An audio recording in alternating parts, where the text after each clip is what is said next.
So I've been working on this thing, obviously non-stop. I've taken a million things and slimmed it down to hopefully some sort of boy story-ish. Here's what I got right now. So let's go. Oh, welcome home, honey.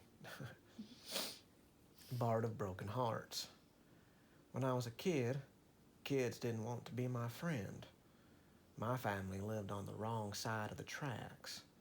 What that means is we did not fit in anywhere. When you don't fit, people will keep pushing you away from them until eventually you wind up where everyone is trash. You are on the wrong side of the tracks, and no one wants you to cross them. There are different reasons for someone to find themselves on the wrong side of those straight and narrow tracks.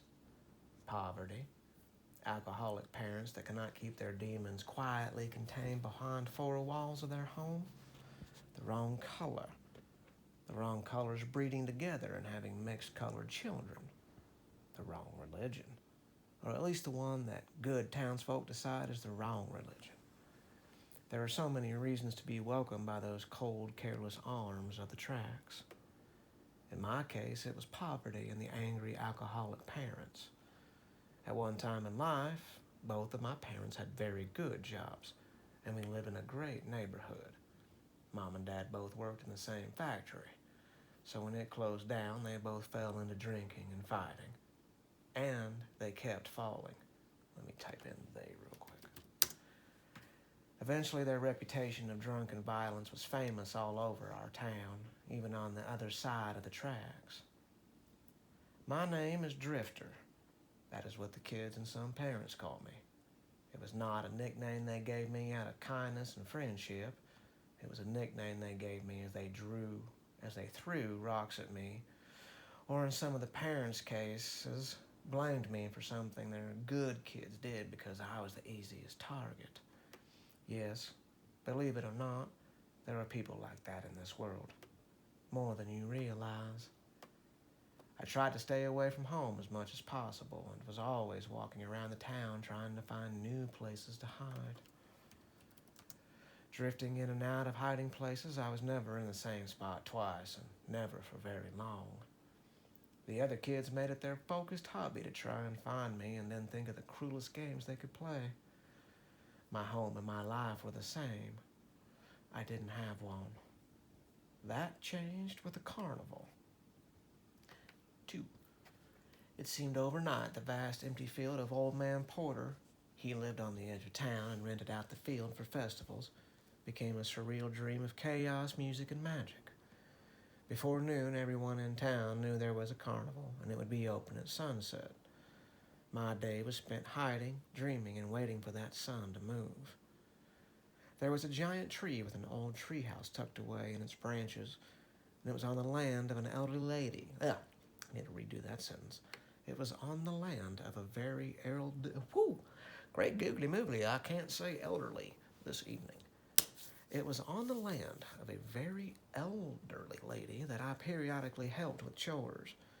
Mrs. Sue kept to herself, saw everything, and was my only friend. Sometimes her health would stop me from seeing her for weeks, but whenever I saw the garden gnome sitting by the front door giving me a wink, I knew she was healthy enough to visit, and I knew I'd have a very safe place to hide. She had a vast library of books that she let me read in an old treehouse that her grandkids had built during the Depression. Like I said, she was very, very old. She had a reputation of being a very crazy, very angry old lady, so everyone, especially the kids, left her alone. Now I spaced out there because I'm still working on that. Carnival, you say, she mentioned to me. Yes, there's a lot of gap here, but I still want to keep reading this to you because I like this part. When I left the gate of Miss Sue Harper's, there was a tiny, fluffy black kitten so small it could fit in the palm of my hand, and it was sitting by a tree.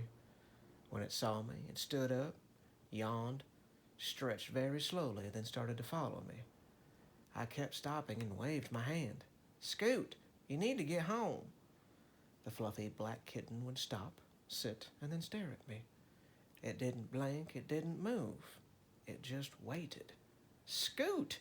I stomped again, but the kitten just stared at me with eyes as black as its puffy fur. Fine, but you are on your own. I can't keep an eye on you. And with that, the fluffy black kitten walked up to me, walked up my pant leg, my shirt, and then sat on my shoulder. A small, gentle purr vibrated from the tiny thing, and I couldn't help but laugh. Think you can stay up there without clawing me to death? Fluffy black kitten gave me a gentle headbutt, and then we were off to the carnival. 3. I heard the music first. There was nothing like carnival music. Nothing. Skip spaces there for details because I still don't have that in my head. And that's kind of where I was at. I'm walking through the woods right now. And so there we go. There's the beginning of the Bard of Broken Hearts, the last carnival's stories. So I keep that thumbs I got plenty of time to work on it. Catch you all later. in. Night, Peanut.